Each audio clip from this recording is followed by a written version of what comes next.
ನಮಸ್ಕಾರ. IPL ಧಮಾಕ ವಿಶೇಷ ಕಾರ್ಯಕ್ರಮಕ್ಕೆ ಸ್ವಾಗತ. ನಾನು ಚಿದಾನಂದ ರುದ್ರಾಪುರ್ಮಾರ್. ಇವತ್ತಿನ IPL ಧಮಾಕದ ಸ್ಪೆಷಲ್ ಸ್ಟೋರಿ ಏನಂತಂದ್ರೆ, ನಮ್ಮ ಕನ್ನಡಿಗನ ಬಗ್ಗೆ ಮಾತಾಡಲೇಬೇಕು. ಆ ಒಬ್ಬ ಕನ್ನಡಿಗ ಆಟಗಾರ ಇಂದು IPL ನಲ್ಲಿ ಮತ್ತೆ ಅಮೇಜಿಂಗ್ ಕಮ್ಬ್ಯಾಕ್ ಮಾಡಿದ್ದಾರೆ. ಅವ್ರು ಯಾರು ಅಲ್ಲ, ಕರುಣ್ ನಾಯರ್. ಪ್ರಿಯ ವೀಕ್ಷಕರು, ನಿಮಗೆಲ್ಲ ಗೊತ್ತಿರಬೇಕು ಕರುಣ್ ನಾಯರ್ ಅವರ ಆಟ ಹೇಗಿತ್ತೆ ಅಂತಂದ್ರೆ, ಕಳೆದ ಸುಮಾರು ವರ್ಷಗಳ ನಂತರ IPL ಆಟ ಬಂದು ಅರ್ಧಶತಕವನ್ನು ಬಾರಿಸಿ ಗ್ರೇಟೆಸ್ಟ್ ಕಮ್ಬ್ಯಾಕ್ ಮಾಡಿದ್ದಾರೆ ಕರುಣ್ ನಾಯರ್. ಇದೇ ಒಂದು ಕರುಣ್ ನಾಯರ್ ಈ ಟೀಮ್ ಇಂಡಿಯಾವನ್ನು ಪ್ರತಿನಿಧಿಸುವಂತಹ ಸಮಯದಲ್ಲಿ ಟೆಸ್ಟ್ ಕ್ರಿಕೆಟ್ನಲ್ಲಿ ಇಂಗ್ಲೆಂಡ್ ವಿರುದ್ಧ, ಬ್ರಿಟಿಷರ ವಿರುದ್ಧ, ಆಂಗ್ಲರ ವಿರುದ್ಧ ತ್ರಿಬಲ್ ಸೆಂಚುರಿಯನ್ನು ಬಾರಿಸಿದ್ರು. ನಮ್ಮ ಕರ್ನಾಟಕದ ಏಕೈಕ ತ್ರಿಬಲ್ ಸೆಂಚುರಿಯನ್ನು ಬಾರಿಸಿದ ಆಟಗಾರ ಅದು ಕರುಣ್ ನಾಯರ್. ಹೀಗಾಗಿ ಇವತ್ತು IPL ನಲ್ಲೂ ಕೂಡ ಅದ್ಭುತವಾಗಿರ್ತಕ್ಕಂಥ ಫಾರ್ಮ್ಗೆ ಬಂದಿದ್ದಾರೆ ಕರುಣ್ ನಾಯರ್. ಇವರ ಬಗ್ಗೆ ಮಾತಾಡಲಿಕ್ಕೆ, ಇವರ ಕೆಲವೊಂದಿಷ್ಟು ಇಂಟ್ರೆಸ್ಟಿಂಗ್ ಸ್ಟೋರಿಗಳ ಮಾತಾಡಲಿಕ್ಕೆ ನಮ್ಮ ಜೊತೆಗೆ ಜಾಯ್ನ್ ಆಗಿದ್ದಾರೆ ಸ್ಪೋರ್ಟ್ಸ್ ರಿಪೋರ್ಟರ್ ರಮೇಶ್ ಕೋಟೆ ಅವರು. ಬನ್ನಿ ಅವ್ರನ್ನ ಮಾತಾಡಿಸೋಣ. ಕರುಣ್ ನಾಯರ್ ಅವರ ಹಿನ್ನೆಲೆಯ ಯಶೋಗಾಥೆಯ ಬಗ್ಗೆ ತಿಳ್ಕೊಂಡು ಬರೋಣ. ರಮೇಶ್ ಅವರೇ, ಕಾರ್ಯಕ್ರಮಕ್ಕೆ ಸ್ವಾಗತ. ತುಂಬ ಖುಷಿಯಾದಂತಹ ವಿಚಾರ, ನಮ್ಮ ಒಬ್ಬ ಕನ್ನಡಿಗ ಇವತ್ತು IPL ನಲ್ಲಿ ಸುಮಾರು ವರ್ಷಗಳ ನಂತರ ಮತ್ತೆ ಕಂಬ್ಯಾಕ್ ಮಾಡಿದ್ದಾರೆ. ಅರ್ಧಶತಕವನ್ನು ಬಾರಿಸಿ 7 ವರ್ಷಗಳ ನಂತರ ಅರ್ಧಶತಕವನ್ನು ಬಾರಿಸಿದ್ದಾರೆ. ಟೀಮ್ ಇಂಡಿಯಾವನ್ನು ಪ್ರತಿನಿಧಿಸಲು ಮತ್ತೆ ಕಾತುರದಿಂದ ಜಾತಕ ಪಕ್ಷಿಯಂತೆ ಕಾದು ಕುಳಿತಿದ್ದಾರೆ. ಹೇಗಿತ್ತು ಕರುಣ್ ನಾಯರ್ ಅವರ ಆಟ? ಕರುಣ್ ನಾಯರ್ ಅವರು ಮೊನ್ನೆ ಮುಂಬೈ ಇಂಡಿಯನ್ಸ್ ವಿರುದ್ಧ ಅರುಣ್ ಜೇಟ್ಲಿ ಸ್ಟೇಡಿಯಂನಲ್ಲಿ ಒಂದು ಒಳ್ಳೆ ಇನ್ನಿಂಗ್ಸ್ ಆಡಿದರು. ಅದರಲ್ಲೂ ವಿಶೇಷವಾಗಿ 7 ವರ್ಷಗಳ ಬಳಿಕ ಅವರು IPL ಟೂರ್ನಮೆಂಟಲ್ಲಿ ಅರ್ಧಶತಕ ಹೊಡೆದಿದ್ರು. ನಿಜವಾಗ್ಲೂ ಅವತ್ತಿನ ಬ್ಯಾಟಿಂಗ್ ನಿಜವಾಗ್ಲೂ ತುಂಬ ಮೆಚ್ಚುವಂಥದ್ದೇ. ಅದರಲ್ಲೂ ವಿಶೇಷವಾಗಿ ಇಂಟರ್ನ್ಯಾಷನಲ್ ಬೌಲರ್ ಜಸ್ಪ್ರೀತ್ ಬುಮ್ರಾ ಅವ್ರಿಗೂ ಕೂಡ ಮುಲಾಜಿಲ್ದೆ ಕೇವಲ 9 ಎಸೆತಗಳಲ್ಲಿ 26-27 ರನ್ ಹೊಡೆದಿದ್ರು ಅವತ್ತು. Cricketing shot 6 ನೋಡಬೇಕಿತ್ತು. ಹೌದೌದು, ಖಂಡಿತ. ಲೆಫ್ಟ್ ಸೈಡ್ ಆಗ್ಬೋದು, ಆಫ್ ಸೈಡ್, ಆನ್ ಸೈಡು ಮತ್ತು ಆಫ್ ಸೈಡ್ ಎರಡೂ ಸೈಡ್ ಸಖತ್ತಾಗಿ ಆಡಿದ್ರು. ಬುಮ್ರಾಗ್ ಒಂದು ಲೆಫ್ಟ್ ಸೈಡ್ ಒಂದು ಫ್ಲಿಕ್ಕಲ್ಲಿ ಒಂದು 6 ಹೊಡೆದಿದ್ರು, ಅದ್ಭುತವಾಗಿತ್ತು. ಬುಮ್ರಾನೇ ಒಂಥರ ಫುಲ್ ಇದಾಗೋಯ್ತು ಅವ್ರಿಗೆ ಒಂಥರ. ಯಾಕಂದ್ರೆ ಬುಮ್ರಾಗೆ ಯಾರು ಕೂಡ IPL ಟೂರ್ನಮೆಂಟ್ ಆಗ್ಬೋದು, ಇಂಟರ್ನ್ಯಾಷನಲ್ ಕ್ರಿಕೆಟಲ್ಲಿ ಯಾರು ಹೊಡೆದಿಲ್ಲ, ಬುಮ್ರಾಗೆ ಹೊಡೆಯೋದೇ ಇಲ್ಲ ಅಷ್ಟೊಂದು. ಆದರೆ ಕರುಣ್ ನಾಯರ್ ಅವರು ಹೊಡೆದ್ರು ಅವತ್ತು, ಸಖತ್ತಾಗಿ ಆಡಿದ್ರು. ಇನ್ನಿಂಗ್ಸು ಕೇವಲ 40 ಎಸೆತಗಳಲ್ಲಿ 89 ರನ್ ಹೊಡೆದಿದ್ರು. ಅವತ್ತು ಅವರೇನಾದರೂ ಕಂಪ್ಲೀಟ್ ಅವ್ರ ಕ್ರೀಸಲ್ಲಿ ಲಾಸ್ಟ್ ತನಕ ಇದ್ದಿದ್ರೆ ಖಂಡಿತವಾಗ್ಲೂ ಡೆಲ್ಲಿ ಕ್ಯಾಪಿಟಲ್ಸ್ ತಂಡ ಇನ್ನೂ ಒಂದು 2-3 ಓವರ್ ಉಳಿಸ್ಬಿಡ್ತಾ ಇದ್ರು ಕರುಣ್ ನಾಯರ್ ಅವರು. ಆದರೆ ಅವತ್ತು ಆಡಿದವರೊಬ್ಬರನ್ನೇ ಕರುಣ್ ನಾಯರ್ ತುಂಬ ಚೆನ್ನಾಗಿ ಬ್ಯಾಟ್ ಮಾಡಿದರು ಅವತ್ತು. ಬಟ್ ಆ ಇನ್ನಿಂಗ್ಸು ಕರುಣ್ ನಾಯರ್ ಅವರ ಒಂದು IPL ವೃತ್ತಿ ಜೀವನದ ಶ್ರೇಷ್ಠ ಇನ್ನಿಂಗ್ಸ್ ಅಂತ ನಾನು ಹೇಳ್ತೀನಿ. ಯಾಕಂದರೆ ಹಿಂದೆನೂ ಆಡಿದ್ದಾರೆ IPLಗೆ, ಬಟ್ ಅಷ್ಟೊಂದು ಪರ್ಫಾರ್ಮೆನ್ಸ್ ಬಂದಿರಲಿಲ್ಲ. ಇದೊಂದು ಕಮ್ಬ್ಯಾಕ್ ಇನ್ನಿಂಗ್ಸ್ ಇವ್ರದ್ದು. ಸುಮಾರು ವರ್ಷಗಳಾದಮೇಲೆ ಇವರು IPL ಅಲ್ಲಿ ಲಾಸ್ಟ್ ಆಡಿದ್ದು 2022ನಲ್ಲಿ ಇವರು ರಾಜಸ್ಥಾನ್ ರಾಯಲ್ಸ್ KKR ವಿರುದ್ಧ ಆಡಿದ್ರು ಲಾಸ್ಟ್ ಮ್ಯಾಚ್. ಅವತ್ತೇ ಆಡಿದ್ದು 2022. ಅದಾದಮೇಲೆ 2023ನಲ್ಲಿ ಲಕ್ನೋ ಸೂಪರ್ ಜೈಂಟ್ಸ್ ಟೀಮಲ್ಲಿದ್ದರು. KL ರಾಹುಲ್ ಅವರು ಇಂಜುರಿ ಆಗಿ ಟೀಮಿಂದ ಹೊರಗಡೆ ಹೋಗಿದ್ರು. ಸೊ ಅವ್ರ ಪ್ಲೇಸಲ್ಲಿ ಆಡಿದರು, ಬಟ್ ಅವ್ರಿಗೆ ಒಂದೇ ಒಂದು ಮ್ಯಾಚಲ್ಲಿ ಕೂಡ ಅವಕಾಶ ಸಿಕ್ಕಿರಲಿಲ್ಲ. ಆಮೇಲೆ 2024ಅಲ್ಲಿ ಅವ್ರಿಗೆ ಯಾವುದೋ ಟೀಮಲ್ಲೂ ಇರಲಿಲ್ಲ. ಅವರು ಬೆಂಚ್ ಖಾತೆ, ಅಂದರೆ ಅವ್ರಿಗೆ ಯಾವುದೂ ತಂಡ ತೊಗೊಂಡಿರಲಿಲ್ಲ.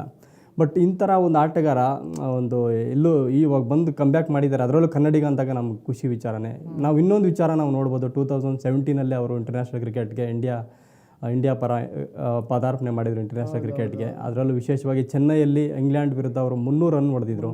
ವೀರೇಂದ್ರ ಸೆಹ್ವಾಗ್ ಅವರ ಬಳಿಕ ಅಂತಾರಾಷ್ಟ್ರೀಯ ಟೆಸ್ಟ್ ಕ್ರಿಕೆಟ್ನಲ್ಲಿ 300 ರನ್ ಹೊಡೆದ 2ನೇ ಭಾರತೀಯ ಆಟಗಾರ ಎನಿಸ್ಕೊಂಡಿದ್ರು ಕರುಣ್ ನಾಯರ್ ಅವರು. ಸೊ ಒಂದು ಒಳ್ಳೆ ಶುಭಾರಂಭ ಕಂಡಿದ್ರು ಇಂಟರ್ನ್ಯಾಷನಲ್ ಕ್ರಿಕೆಟಲ್ಲೂ ಕೂಡ. ಬಟ್ ಅದಾದಮೇಲೆ ಅವರು ಒಂದು 2-3 ಮ್ಯಾಚ್ ಆಡಿದ್ರು ಅಷ್ಟೇ ಭಾರತ ತಂಡದ ಬರ. ಆಮೇಲೆ ಅವರು ತಂಡದಲ್ಲಿ ಸ್ಥಾನವನ್ನು ಕಳೆದುಕೊಳ್ತಾರೆ. ಆಮೇಲೆ ಅವರು ಇಂಡಿಯಾ ಟೀಮ್ಗೆ ಬರೋದೇ ಇಲ್ಲ. 2017 ಆದಮೇಲೆ ಅವ್ರಿಗೆ ಚಾನ್ಸೇ ಸಿಗೋದಿಲ್ಲ. ಸೊ ಯಾಕಂತಂದರೆ ಅವತ್ತು ಆ್ಯಕ್ಚುಲಿ ಅವ್ರು ಆಡಿದ್ದು ಅಜಿಂಕ್ಯ ರಹಾನೆ ಅವ್ರ ಪ್ಲೇಸಲ್ಲಿ ಆಡಿದ್ದು ಕರುಣ್ ನಾಯರ್ ಅವರು ರಹಾನೆ ಇಂಜುರಿ ಆಗಿ ಟೀಮಿಂದ ಹೊರಗಡೆ ಹೋಗಿದ್ರು. ಸೊ ಅದು ರಹಾನೆ ಅವರು ಗಾಯದಿಂದ ಗುಣಮುಖರಾದ ಬಳಿಕ ಟೀಮ್ ಇಂಡಿಯಾಗೆ ಬಂದ ಮೇಲೆ ಕರುಣ್ ನಾಯರ್ ಅವರಿಗೆ ಚಾನ್ಸ್ಗಳು ಸಿಗಲಿಲ್ಲ. ಬೆಂಚ್ಗಾದ್ರು ಒಂದು 2-3 ಮ್ಯಾಚಲ್ಲಿ. ಆಮೇಲೆ ಅವ್ರು ಟೀಮಿಂದನೇ ಹೊರಗೆ ಬಂದರು. ಆಮೇಲೆ ಮತ್ತೆ ಅವರು ಭಾರತ ತಂಡ ಕಂಬ್ಯಾಕ್ ಮಾಡಲಿಕ್ಕೆ ಆಗಲಿಲ್ಲ. ಅದಾದಮೇಲೂ ಅವರು ಕರ್ನಾಟಕ ತಂಡದ ಪರ ಸಾಕಷ್ಟು ಪರ್ಫಾರ್ಮೆನ್ಸ್ ಕೊಟ್ಟಿದ್ರು ಡೊಮೆಸ್ಟಿಕ್ ಕ್ರಿಕೆಟಲ್ಲಿ. ಆದರೂ ಅವರು ಮತ್ತೆ ಇಂಡಿಯಾಗೆ ಕಾಲ್ ಮಾಡಲಿಲ್ಲ ಅವ್ರನ್ನ ಮಯಾಂಕ್ ಅಗರ್ವಾಲ್ನ. ಮತ್ತು ಕರ್ನಾಟಕ ತಂಡನೂ ಕೂಡ KC ಅವ್ರನ್ನೂ ಕರುಣ್ ನಾಯರ್ ಹೀನಾಯವಾಗಿ ನಡೆಸ್ಕೊಂಡ್ರು. ಅವ್ರನ್ನ ಟೀಮಿಂದನೇ ತೆಗೆದುಬಿಟ್ರು. ಅದು ಕರ್ನಾಟಕ ಬಿಟ್ಟು ವಿದರ್ಭಗೆ ವಲಸೆ ಹೋದರು ಕರುಣ್ ನಾಯರ್ ಅವರು. ವಿದರ್ಭ ತಂಡದ ಪರನೂ ತುಂಬ ಚೆನ್ನಾಗಿ ಆಡ್ತಾ ಇದ್ದಾರೆ ಈಗ. ಹೌದೌದು, ಈಗ 2024-25 ಒಂದು ಡೊಮೆಸ್ಟಿಕ್ ಸೀಸನ್ನಲ್ಲಿ ಒಂದು ಒಳ್ಳೆ ರನ್ ಹೊಡೆದಿದ್ದಾರೆ. ಸೈಯದ್ ಮುಷ್ತಾಕ್ ಅಲಿ ಟೂರ್ನಮೆಂಟಲ್ಲೂ 200+ ರನ್ ಹೊಡೆದ್ರು. ಮತ್ತು ವಿಜಯ ಹಜಾರೆ ಟ್ರೋಫಿನಲ್ಲೂ ಕೂಡ 700+ ಸ್ಕೋರ್ ಹೊಡೆದಿದ್ದಾರೆ. ಅದರಲ್ಲಿ 5 ಸೆಂಚುರಿ ಹೊಡೆದಿದ್ದಾರೆ ಕರುಣ್ ನಾಯರ್ ಅವರು. ಮತ್ತು ಟೆಸ್ಟ್ ಕ್ರಿಕೆಟಲ್ಲೂ ಇದು ರಣಜಿ ಟ್ರೋಫಿ ಕ್ರಿಕೆಟಲ್ಲೂ ಕೂಡ ಅವರು 800+ ರನ್ ಹೊಡೆದಿದ್ದಾರೆ ಈ ಸೀಸನ್ನಲ್ಲಿ. ಸೊ 3 ಫಾರ್ಮೆಟಲ್ಲೂ ಕೂಡ ಕರುಣ್ ನಾಯರ್ ಮಿಂಚಿದ್ದಾರೆ ಡೊಮೆಸ್ಟಿಕ್ ಕ್ರಿಕೆಟಲ್ಲಿ. ಸೊ ಇಲ್ಲಿ ಮಿಂಚಿದ್ದು ಡೊಮೆಸ್ಟಿಕ್ ಕ್ರಿಕೆಟಲ್ಲಿ ಈ ರೀತಿಯ ಪರ್ಫಾರ್ಮೆನ್ಸ್ ಬಂದಾಗ ಟೀಮ್ ಇಂಡಿಯಾಗೆ ಖಂಡಿತವಾಗ್ಲೂ ಕಾಲ್ ಮಾಡಲೇಬೇಕು. IPL ಟೂರ್ನಮೆಂಟಲ್ಲಿ ಪರ್ಫಾರ್ಮ್ ಮಾಡಲಿ ಮಾಡದೇ ಇರಲಿ, ಅವ್ರನ್ನ ಒಂದು ಡೊಮೆಸ್ಟಿಕ್ ಕ್ರಿಕೆಟಲ್ಲಿನ ಒಂದು ಪರ್ಫಾರ್ಮೆನ್ಸ್ದು ಒಂದು ಮಾನದಂಡ ಇಟ್ಕೊಂಡು ಅವ್ರನ್ನ ಭಾರತ ತಂಡಕ್ಕೆ ಆಯ್ಕೆ ಮಾಡಲೇಬೇಕು. ಡೊಮೆಸ್ಟಿಕ್ ಕ್ರಿಕೆಟಲ್ಲಿ ಪರ್ಫಾರ್ಮ್ ಮಾಡಿದವ್ರಿಗೆ ನೀನು ಇಂಡಿಯಾ ಟೀಮಲ್ಲಿ ಚಾನ್ಸ್ ಕೊಡಲಿಲ್ಲ ಅಂದರೆ ಏನಕ್ಕೆ ಡೊಮೆಸ್ಟಿಕ್ ಕ್ರಿಕೆಟ್ ಇರಬೇಕು? ಸೊ ಕೇವಲ IPL ಪರ್ಫಾರ್ಮೆನ್ಸ್ ನೋಡಿಕೊಂಡೆ ನೀವು ಇಂಡಿಯಾ ಟೀಮ್ ಸೆಲೆಕ್ಟ್ ಮಾಡೋದಲ್ಲ, ಡೊಮೆಸ್ಟಿಕ್ ಕ್ರಿಕೆಟನ್ನ ನೀವು ಕನ್ಸಿಡರ್ ಮಾಡಬೇಕು. ಇಲ್ಲಿ ಯಾರೇ ಚೆನ್ನಾಗಿ ಪರ್ಫಾರ್ಮ್ ಮಾಡ್ತಾರೆ ಅವ್ರಿಗೆ ಅವ್ರಿಗೆ ಪರಿಗಣಿಸಬೇಕು BCCI ಟೀಮ್ ಇಂಡಿಯಾಗೆ ಆಡಲಿಕ್ಕೆ. ಓಕೆ, ನೀವು ಇನ್ನೊಂದು ಗಮನಿಸಬೇಕು ರಮೇಶ್ ಅವರೇ, ಕನ್ನಡಿಗರು ಕೆಲವು ಆಟಗಾರರು ರಾಷ್ಟ್ರೀಯ ತಂಡದಲ್ಲಿ ಸ್ಥಾನವನ್ನು ಪಡ್ಕೊಂಡಿದ್ದಾರೆ. KL ರಾಹುಲ್ ಅಂತವರು, ಹಿಂದೆ ಅನಿಲ್ ಕುಂಬ್ಳೆ, ರಾಹುಲ್ ದ್ರಾವಿಡ್ ಅವರು. ಕನ್ನಡಿಗರಿಗೆ ಎಲ್ಲೋ ಒಂದು ಕಡೆ ಹಿನ್ನಡೆ ಆಗ್ತಾ ಇದೆಯಾ ರಾಷ್ಟ್ರೀಯ ತಂಡದಲ್ಲಿ ಅಂತ ಹೇಳಿ ಸುಮಾರು ಕೃಷ್ಣಪ್ಪ ಇದ್ರು, ಗೌತಮ್ ಇದ್ರು, ಸುಮಾರು ಆಟಗಾರರು, ದೇವದತ್ ಪಡಿಕಲ್ ಇದ್ರು, ಕೆಲವು ಆಟಗಳಲ್ಲಿ ಆಡಿ ಮತ್ತೆ ಹಿಂದೆ ಬಂದರು. ಮನೀಶ್ ಪಾಂಡೆ ಅವರು ಹಿಂದೆ ಕೂಡ ಬಂದರು.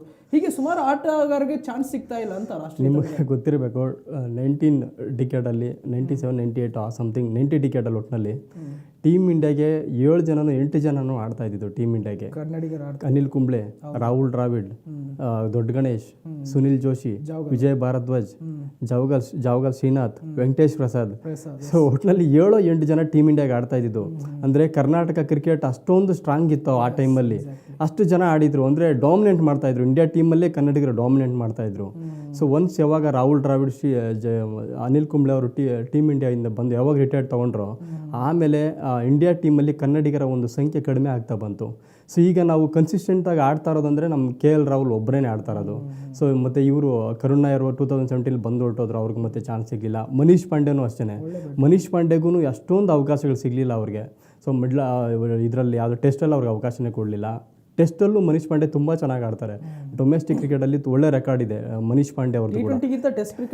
ಟೆಸ್ಟ್ ಕ್ರಿಕೆಟಲ್ಲಿ ಆಡ್ತಾರೆ. ನಾನೇ ಕಣ್ಣಾರ ನೋಡಿದ್ದೀನಿ ಚಿನ್ನಸ್ವಾಮಿ ಸ್ಟೇಡಿಯಮಲ್ಲಿ ಮನೀಶ್ ಪಾಂಡೆ ಅವರು ಯಾವ ರೀತಿ ರಣಜಿ ಮ್ಯಾಚ್ಗಳಲ್ಲಿ ಹೆಂಗೆ ಆಡ್ತಾರೆ ಬ್ಯಾಟಿಂಗ್ ಅಂತ. ಅವರು ಕೂಡ ಒಳ್ಳೆ ಪ್ಲೇಯರೇ. ಅವ್ರಿಗೆ ಲಿಮಿಟೆಡ್ ಓವರ್ಸಲ್ಲಿ ಚಾನ್ಸ್ ಕೊಟ್ಟರು, T20 ಮತ್ತು ODI ತಂಡದಲ್ಲಿ ಚಾನ್ಸ್ ಕೊಟ್ಟರು. ಬಟ್ ಅವ್ರಿಗೆ ಜಾಸ್ತಿ ಕಮ್ಬ್ಯಾಕ್ ಮಾಡಲಿಲ್ಲ, ಅಂದರೆ ಜಾಸ್ತಿ ಚಾನ್ಸಸ್ ಕೊಡಲಿಲ್ಲ. KL ರಾಹುಲ್ ಕೊಟ್ಟಂಗೆ ಅವಕಾಶಗಳು ಮನೀಶ್ ಪಾಂಡೆ ಕೊಡಲಿಲ್ಲ. ಸೊ ಅದೊಂದು ಮನೀಶ್ ಪಾಂಡೆಗೂ ಮನೀಶ್ ಪಾಂಡೆ ತಿಳ್ಕೊಂಡಾಗ ಇದೊಂದು ಬೇಸರ ಸಂಗತಿ. ಮನೀಶ್ ಪಾಂಡೆ ಯಾಕೆ ಇಷ್ಟೊಂದು ಅವಕಾಶ ಸಿಗಲಿಲ್ಲ ಅಂತ. ಅವ್ರನ್ನ ಮತ್ತೆ ಕರ್ನಾಟಕ ತಂಡದಿಂದನೂ ಮೊನ್ನೆ ರೀಸೆಂಟಾಗಿ ತೆಗೆದುಬಿಟ್ಟಿದ್ದಾರೆ. ಅವರು ಈಗ ಎಲ್ಲೂ ಆಡ್ತಾ ಇಲ್ಲ. ಜೊತೆಗೆ ಮಯಾಂಕ್ ಅಗರ್ವಾಲ್ ಕೂಡ ಬಂದರೆ ಅವರು ಕೂಡ ಒಂದು ಒಳ್ಳೆ ಟ್ಯಾಲೆಂಟೆಡ್ ಬ್ಯಾಟ್ಸ್ಮನ್ನೇ ನಮ್ಮ ಕರ್ನಾಟಕದಲ್ಲಿ. ಸೊ ಅವರು 2018, 19 ಅಂದರೆ ಒಳ್ಳೆ ಒಂದು 2-3 ಸೀಸನ್ ತುಂಬ ಚೆನ್ನಾಗಿ ರನ್ ನೋಡಿದ್ರು ಡೊಮೆಸ್ಟಿಕ್ ಕ್ರಿಕೆಟಲ್ಲಿ, ಎಸ್ಪೆಷಲಿ ರಣಜಿ ಟ್ರೋಫಿ ಟೂರ್ನಮೆಂಟಲ್ಲಿ. ಸೊ ಈ ಒಂದು ಪರ್ಫಾರ್ಮೆನ್ಸ್ ನೋಡಿಕೊಂಡೇ 2017, 18 ಟೀಮ್ ಇಂಡಿಯಾಗೆ ಚಾನ್ಸ್ ಕೊಟ್ಟಿದ್ರು ಫಸ್ಟ್ ಟೈಮ್. ಹೌದು, ಹೌದೌದು. ಆ ಟೈಮಲ್ಲಿ ರೋಹಿತ್ ಶರ್ಮಾ ಅವ್ರ ಜೊತೆ ಮಯಾಂಕ್ ಅಗರ್ವಾಲ್ ಇನ್ನಿಂಗ್ಸ್ ಆರಂಭಿಸಿದ್ರು. ಒಳ್ಳೆ ಸ್ಟಾರ್ಟ್ ತೊಗೊಂಡಿದ್ರು, ಒಳ್ಳೆ ಚೆನ್ನಾಗಿ ಆಡ್ತಾಯಿದ್ರು. ಸೊ ಆಮೇಲೆ ಏನೋ ಇಂಜುರಿ ಆಗ್ಬಿಟ್ಟು ಟೀಮ್ ಇಂಡಿಯಾದ ಹೊರಗಡೆ ಬಂದರು. ಮತ್ತು ಅವರು ಡೊಮೆಸ್ಟಿಕ್ ಕ್ರಿಕೆಟಲ್ಲಿ ಚೆನ್ನಾಗಿ ಆಡಿದ್ರು ಕೂಡ ಅವ್ರನ್ನ ಟೀಮ್ ಇಂಡಿಯಾಗೆ ತೊಗೊಳ್ಳೇ ಇಲ್ಲ. ಸೊ ಅವರು ಒಂದು ಇಂಟರ್ನ್ಯಾಷನಲ್ ಕೆರಿಯರ್ ಈ ರೀತಿ ಇದೆ. ಈಗ ಸದ್ಯಕ್ಕೆ IPL ಟೂರ್ನಮೆಂಟಲ್ಲೂ ಕೂಡ ಮಯಾಂಕ್ ಅಗರ್ವಾಲ್ಗೆ ಚಾನ್ಸೇ ಇಲ್ಲ, ಅವರು ಮನೇಲಿ ಈಗ. ಹೌದೌದು, ಇದೇ ಥರನೇ. ಅಂದರೆ ಕನ್ನಡಿಗರೇ ಈಗ ನಮಗೆ ಒಂದು ಬರ್ತಾ ಇಲ್ಲ, ಟೀಮ್ ಇಂಡಿಯಾಗೆ ಬರ್ತಾ ಇಲ್ಲ, ಕನ್ನಡಿಗರೇ ಬರ್ತಾ ಇಲ್ಲ. ಸೊ ನಾವು ಬೇರೆ ಬೇರೆ ರಾಜ್ಯಗಳಿಗೆ ಕಂಪೇರ್ ಮಾಡಿಕೊಂಡಾಗ ಕರ್ನಾಟಕದಲ್ಲಿ ಲೀಗ್ ತುಂಬ ಚೆನ್ನಾಗಿದೆ, ಕ್ವಾಲಿಟಿ ಇದೆ. ಇಲ್ಲಿ 1 to 5th ಡಿವಿಷನ್ ಇದೆ. ಇಲ್ಲಿ ಫಸ್ಟ್ ಡಿವಿಷನ್ ಇದೆ, ಸೆಕೆಂಡ್ ಡಿವಿಷನ್ ಇದೆ, 3rd, 4th, 5th ಡಿವಿಷನ್ ಇದೆ. ಸೊ ಅಂದರೆ ಫಸ್ಟ್ ಡಿವಿಷನ್ನು ಮತ್ತು second division equally Ranji trophy ಥರ ಇರುತ್ತೆ ಇಲ್ಲಿ. ಅಂದರೆ ಒಂದು ಕಾಂಪಿಟೇಷನ್ ಆ ರೀತಿ ಇರುತ್ತೆ, ಒಂದು ರಂಜಿ ಲೆವೆಲಲ್ಲಿ ಇರುತ್ತೆ.